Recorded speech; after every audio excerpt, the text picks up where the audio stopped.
भगवान विष्णु के अवतार कपिल मुनि ने अपनी माता को ब्रह्म ज्ञान दिया। जैसा मैं नीतू पांडे यूट्यूब चैनल पर सबका स्वागत करती हूँ। इस कथा का वर्णन स्कंद पुराण में मिलता है।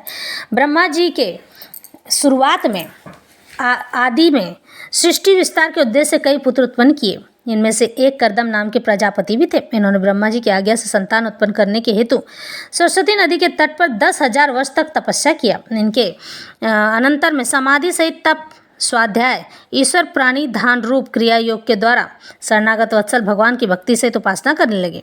यानी कि भगवान की चारों ओर से उपासना किए। उनकी भक्ति से प्रसन्न होकर भगवान ने उन्हें दर्शन दिया। कर्दम ऋषि भगवान का योगी जन दुर्लभ दर्शन पाकर कृतार्थ यानी धन्य धन्य होकर उन्हें साष्टांग प्रणाम करते हुए उनकी स्तुति करने लगे। उन्होंने भगवान से प्रार्थना की कि मुझे अपने समान स्वभाव वाली और चतुर्वर्ग की प्राप्ति कराने वाली सहधर्मिणी प्रदान कीजिए। भगवान ने कहा, हे प्रजापति, ब्रह्मा जी का पुत्र स्वयंभू मनु अपनी पत्नी के साथ परसों यहाँ आएगा तथा अपनी देवहूति नामक कन्या को तुम्हारे लिए अर्पण कर जाएगा। उसके द्वारा तुम्हें 9 कन्याएं प्राप्त होंगी। मैं भी तुम्हारे प्रेम से आकृष्ट होकर मतलब खुश होकर अपने अंशरूप कला के द्वारा तुम्हारे यहाँ पुत्र रूप में प्रकट होऊंगा और सांख्य शास्त्र संहिता की रचना करूंगा। यह कहकर भगवान अंतर्ध्यान हो गए। भगवान के कपिल मुनि रूप में आने का कारण शास्त्रों को पुनः जीवित करना था। भगवान के कथनानुसार तीसरे दिन स्वयंभू मनु अपनी पत्नी के सहित कन्या को साथ में लेकर कर्दम ऋषि के आश्रम पहुंचे और बड़े आग्रह और विनय के साथ वे ऋषि को अपनी कन्या अर्पित कर चले गए। इधर देवहूति माता पिता के लौट जाने पर पति की अत्यंत प्रीतिपूर्वक सेवा करने लगी। उसने विषय भोग की इच्छा तथा कपट, द्वेष, लोभ, निषिद्ध आचरण और प्रमाद आदि दोषों को त्याग कर इंद्रिय निग्रह आदि गुणों से अपने तेजस्वी पति को संतुष्ट किया।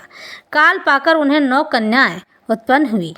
अब तो कर्दम ऋषि अपने पिता ब्रह्मा जी की आज्ञा पूरी हुई जानकर संन्यास धर्म में दीक्षित होने का विचार करने लगे।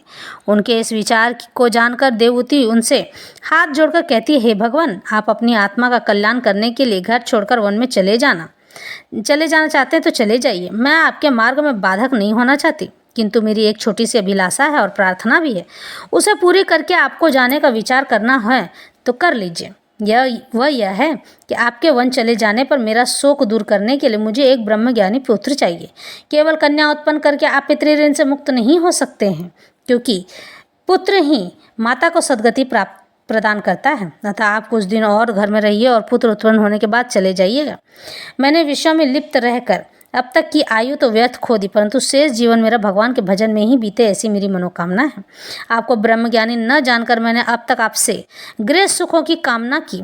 अब आप कृपा करके मुझे पुत्र की प्राप्ति कराकर ये संसार रूप बंधन से छूटने में सहायता कीजिए। इसके इन विनय एवं वैराग्य युक्त वचनों को सुनकर ऋषि भगवान के वचनों का स्मरण हो आया।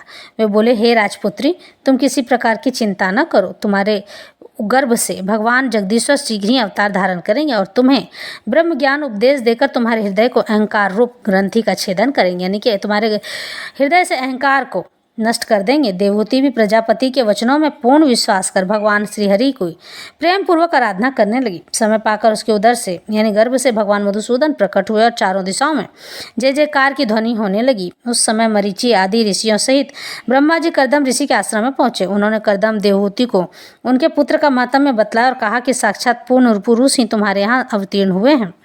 इनके केस कलाप सुवर्ण के समान कपिल वर्ण होने के कारण ये जगत में कपिल नाम से विख्यात होंगे। ये सिद्ध मुनियों में अग्रगण्य होंगे और सबसे आगे होंगे और सांख्य शास्त्र का प्रचार करेंगे। यूँ कहकर ब्रह्मा जी सत्यलोक को चले गए। उनके चले जाने के बाद कर्दम ऋषि ने अपने यहाँ पुत्र रूप से अवतीर्ण हुए भगवान कपिल देव की अनेक प्रकार से स्तुति की और उनसे संन्यास धर्म को स्वीकार करने की आज्ञा मांगी। भगवान बोले, हे प्रजापति, मुमुक्षुओं की आत्मज्ञान प्राप्त कराने में सहायक प्रकृति पुरुष आदि तत्वों का निरूपण करने के लिए ही मैं इस समय धराधाम पर अवतीर्ण हुआ हूँ।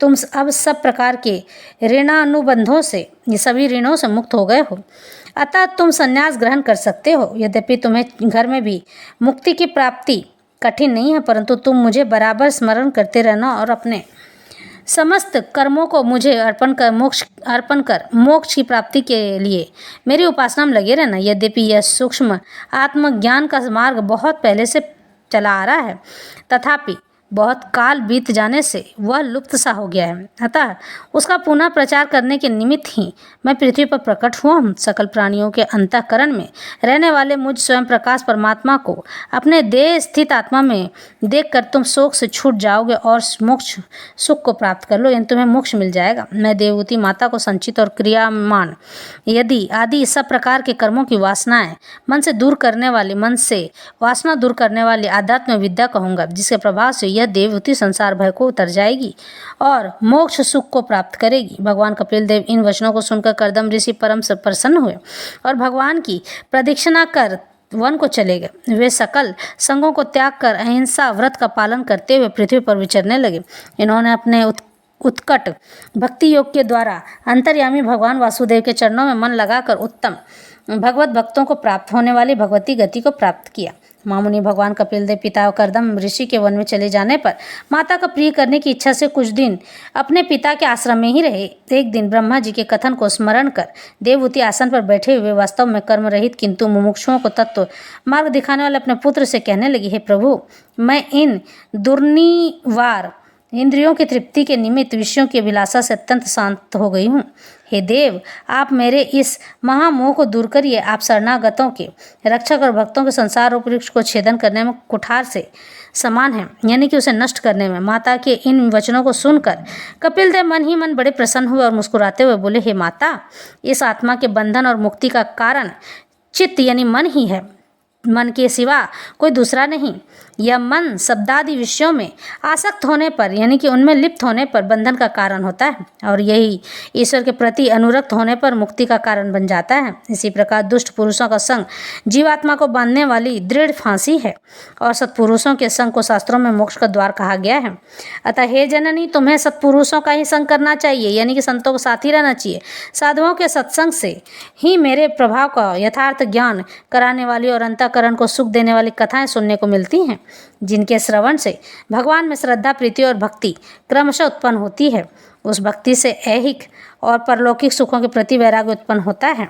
अपने पुत्र के उपदेश को सुनकर देवहूति के अज्ञान का पर्दा हट गया और वह उनके प्रभाव को समझकर उनकी भगवत बुद्धि से स्तुति करने लगी। भगवान कपिल उनकी स्तुति को सुनकर बड़े प्रसन्न हुए और स्नेह से गदगद वाणी में इस प्रकार बोले, हे माता, मेरे कहे हुए इस मार्ग से यदि आप चलेंगी तो बहुत ही शीघ्र जीवन मुक्ति रूप इनकी जीवन से और मृत्यु से मुक्त हो जाएंगे, उत्तम फल को प्राप्त करेंगे। हे जननी, ब्रह्म ज्ञानियों के द्वारा सेवनीय मेरे इस अनुशासन पर आप विश्वास रखें। इस प्रकार बर्ताव करने से आप संसार से छूटकर मेरे जन्म मरण रहित स्वरूप को प्राप्त होंगी। मेरे इस मत को जानने वाले पुरुष मृत्यु रूप संसार में बार बार गिरते हैं। यूँ कहकर मामुनि कपिल जी माता से विदा लेकर ईशान दिशा की ओर चल दिए। देवहूति भी अपने पुत्र के बताए हुए योग मार्ग से अपने चित्त को, मन को एकाग्र करके अपने पति के आश्रम में समाधि के द्वारा समय व्यतीत करने लगी और शीघ्र ही सर्वश्रेष्ठ अंतर्यामी नित्य मुक्त एवं ब्रह्म रूप भगवान के साथ एकता को प्राप्त हो गई, यानी उन्हें मोक्ष प्राप्त हो गया। इस तरह से हमारे कपिल मुनि की कथा संपन्न होती है। कपिल मुनि, ये वही कपिल मुनि थे जिन्होंने राजा सगर के 60,000 पुत्रों को श्राप देकर उन्हें भस्म कर दिया था, जिसके कारण से भगीरथ पृथ्वी पर जन्म लिए और गंगा को लेकर आए। तो ये कथा मेरे वीडियो में आपको मिल जाएगी। अगर कथाएं अच्छी लगती हैं तो लाइक और सब्सक्राइब जरूर किया कीजिएगा। तो आज की कथा यहीं संपन्न होती है।